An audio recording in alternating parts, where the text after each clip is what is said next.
Olá! Hoje eu tô aqui para falar um pouco sobre a segunda pílula sobre negócios. E essa não é assim tão fácil de engolir, mas é essencial que você entenda, compreenda o que é o livre comércio. Vamos lá, você já deve ter ouvido muitas coisas a esse respeito. Então eu vou trazer isso da forma mais simples possível do meu ponto de vista.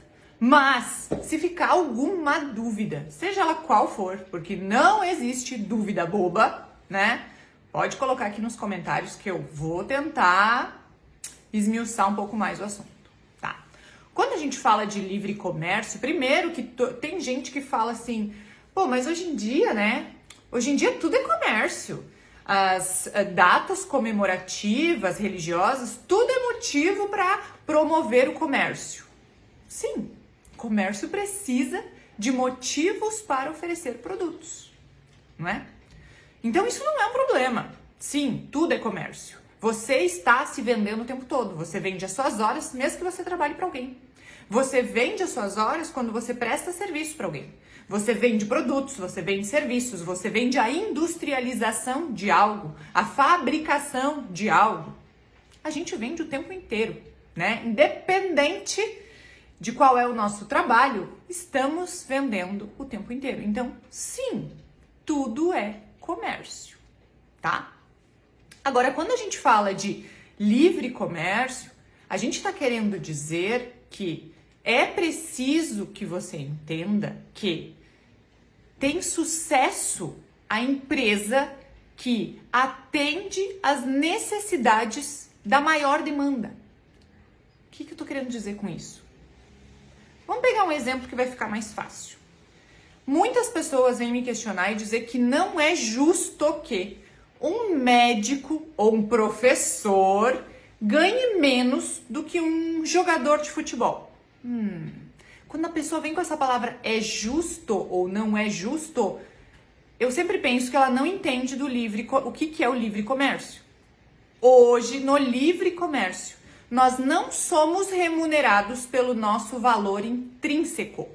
Então, é óbvio que, em nível de importância para a sociedade, um médico ou um professor tem mais valor intrínseco, ou seja, ele tem mais importância para a sociedade. É primordial que a gente tenha na nossa sociedade médicos e professores a ter jogadores de futebol.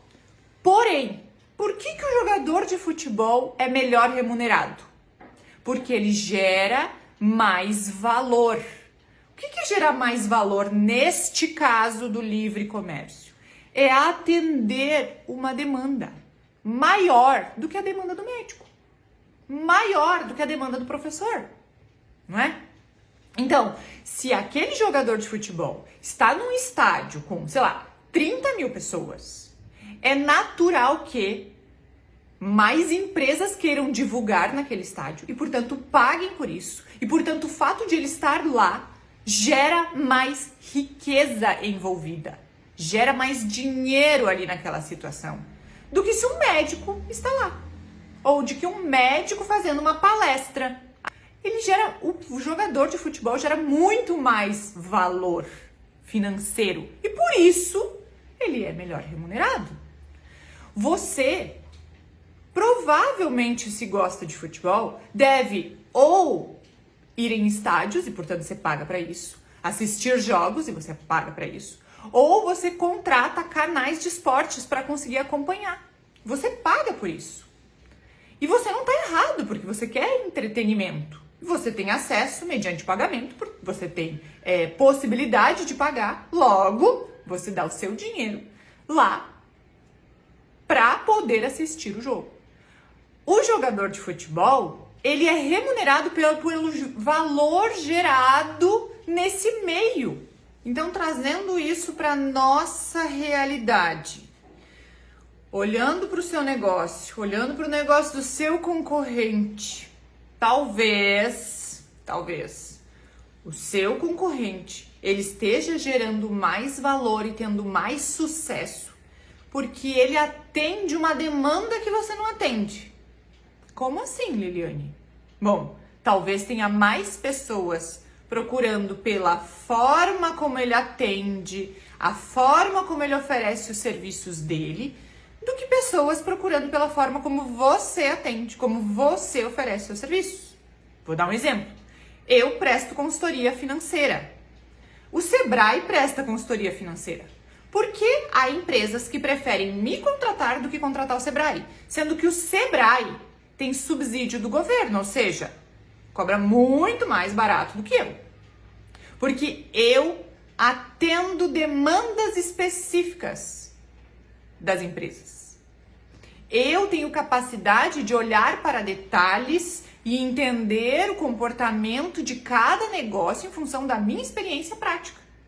O Sebrae depende de cada consultor contratado. Entende?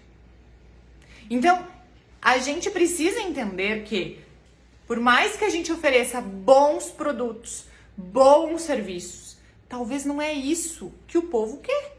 Talvez não é isso que o cliente quer. E entenda que eu tô falando que ele quer, não que ele precisa. Porque a gente não compra o que a gente precisa. A gente compra o que a gente quer. E essa é a beleza do livre mercado. Você não precisa ser o melhor na sua área de atuação para você ter sucesso. Você só precisa entender qual é a demanda dos seus clientes e atender essa demanda. E aí você vai ter sucesso, mesmo você não sendo tecnicamente tão bom, talvez. Entende o que eu quero dizer? Qual é o lado bom disso? Todo mundo tem oportunidade, mas vence quem enxerga e atende a demanda.